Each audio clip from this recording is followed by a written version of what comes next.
নমস্কার আপনাদের সকলকে। আজকে রাঙামাটি জেলার শ্রী শ্রী গৌরনিতাই আশ্রম আপনাদেরকে ঘুরে দেখাবো। মন্দিরটি প্রতিষ্ঠা করেন স্বর্গীয় শ্রী মহন্ত সরকার বৈষ্ণব এবং এই মন্দিরের ভূমি দান করেন স্বর্গীয় শ্রী রামজীবন চাকমা।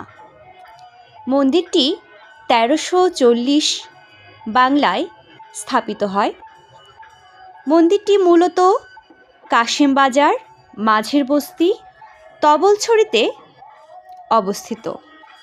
আমি যখন এই মন্দিরের ভিডিও ধারণ করছি তখন শ্রী শ্রী গৌরনিতাই আশ্রমে চলছে রাস উৎসব, আর রাস উৎসব উপলক্ষে হচ্ছে নাম সংকীর্তন।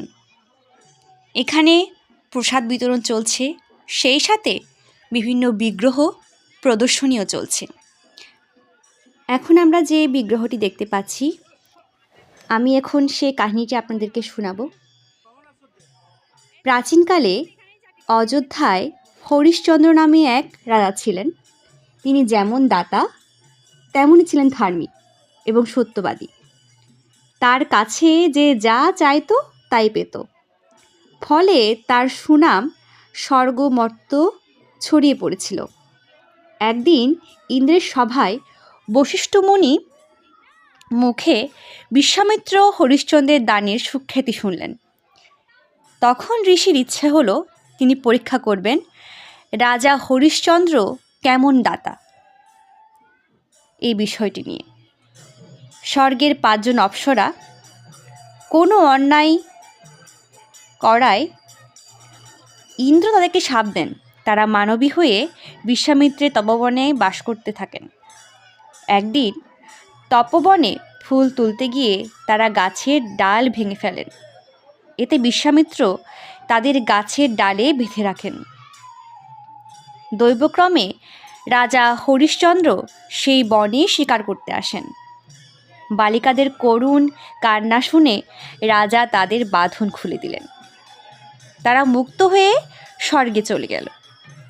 পরদিন সকালে বিশ্বামিত্র ফুল তুলতে এসে দেখে তারা নেই। তিনি ধ্যান করে জানতে পারলেন রাজা হরিশ্চন্দ্র তাদেরকে ছেড়ে দিয়েছেন। মুনির তাতে অনেক রাগ হলো।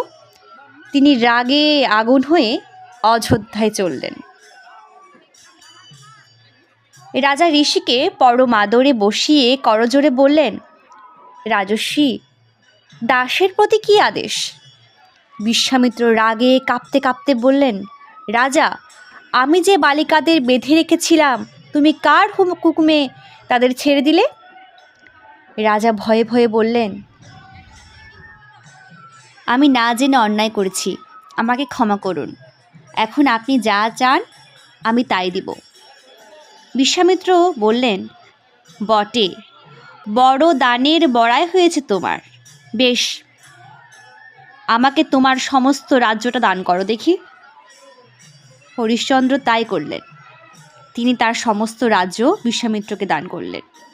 তখন মুনির দানের দক্ষিণা চাইলেন।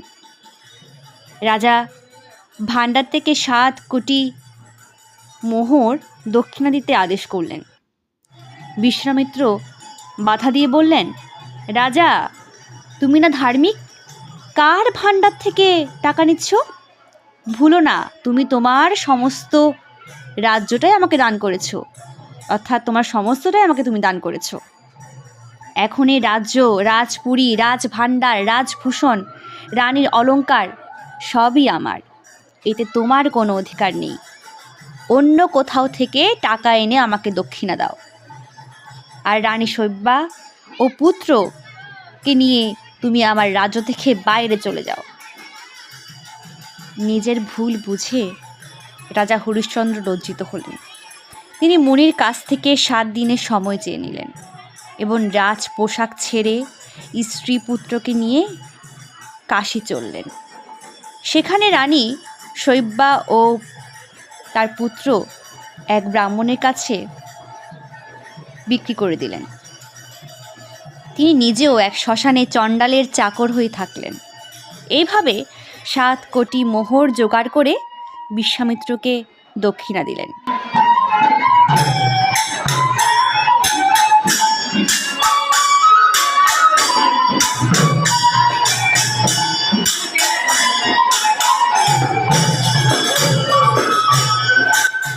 জয় জগন্নাথ, জয় বলরাম, জয় সুভদ্রা।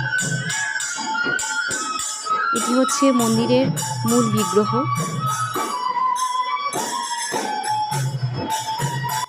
যে আখ্যানটি আপনাদেরকে এতক্ষণ শোনাচ্ছিলাম, আবার সেই আখ্যানে ফেরত যাচ্ছি। অদৃষ্টের কথা আসলে কে বলতে পারে। একদিন যিনি ছিলেন রাজ চক্রবর্তী, যার সুখের জন্য শত শত দাসদাসী ব্যস্ত থাকত, তিনি এখন শ্মশানের চণ্ডাল। শ্মশানের ডোমের কাজ করে, শূকর চড়ায়। আর রাজনারী শৈব্যা শত শত দাসী যার সেবা করত, তিনি এখন অন্যের কেনা দাসী। অন্যদিকে রাজকুমার, সে ব্রাহ্মণের পুজোর ফুল তোলে, ফাইফরমাস খাটে। এভাবেই কিছুদিন কেটে গেল। তারপর একদিন ফুল বনে সেই পুত্রকে, সে রাজকুমারকেই কাল সর্প দংশন করল। কুমার ঢলে পড়ল। শৈব্যার জগৎ অন্ধকার হয়ে গেল।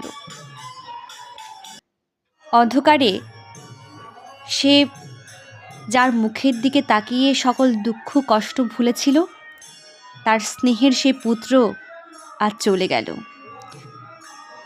পুত্রশোকে শৈব্যা লুটিয়ে কাঁদতে লাগল। কিন্তু মৃত পুত্রের সৎকার তো না করলেই নয়। আত্মীয় স্বজন কেউ নেই, সুতরাং নিজেই মরা ছেলে কোলে নিয়ে শ্মশানে চললেন। সেদিন কি ভয়ানক দুর্যোগ! ঘোর অন্ধকার রাত, আকাশ মেঘে ঢাকা। ঘাটে কড়ি আদায় করবার জন্য হরিশ্চন্দ্র শ্মশানে দাঁড়িয়েছিলেন। শৈব্যা মৃত পুত্রকে নিয়ে শ্মশানে উপস্থিত হলেন।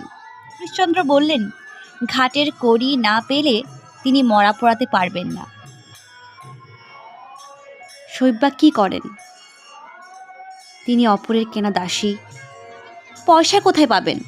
মনের দুঃখে তিনি হরিশ্চন্দ্রের নাম ধরে কাঁদতে লাগলেন। এই সময় একবার বিদ্যুৎ চমকালো।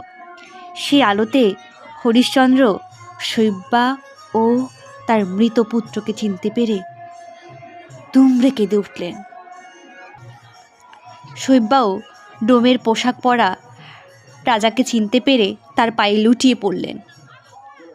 দুজনে এভাবে অনেকক্ষণ কান্নাকাটি করলেন। তারপর চিতা প্রস্তুত করলেন। শেষে নয়নের মণি রাজকুমারকে চিতায় শুইয়ে রাজা ও রানী ওই চিতায় প্রাণ ত্যাগ করবেন বলে স্থির করলেন। এমন সময় স্বয়ং ধর্মরাজ এসে উপস্থিত হলেন। বললেন, হে রাজন, ধর্ম ও সত্যের প্রতি তোমার অনুরাগে দেবতারাও সন্তুষ্ট হয়েছেন। তুমিই প্রকৃত ধার্মিক ও সত্যবাদী। এই দেখো, তোমার পুত্র বেঁচে উঠেছে। এই বলে রাজকুমারের গায়ে হাত বোলাতেই সে বেঁচে উঠল। বিশ্বামিত্রও তখন সেখানে এসে বললেন, হরিশ্চন্দ্র, তোমার পরীক্ষা শেষ হয়েছে। তুমি সত্যিই দানবীর। তোমার রাজ্য তুমি ফিরিয়ে নাও। রাজ্যে গিয়ে স্ত্রী পুত্রকে নিয়ে রাজ্য সুখ ভোগ করো। পরে অক্ষয় স্বর্গ লাভ করো।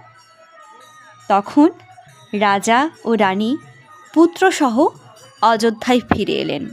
বহুদিন রাজসুখ ভোগ করে অবশেষে হরিশ্চন্দ্র স্বর্গে যান।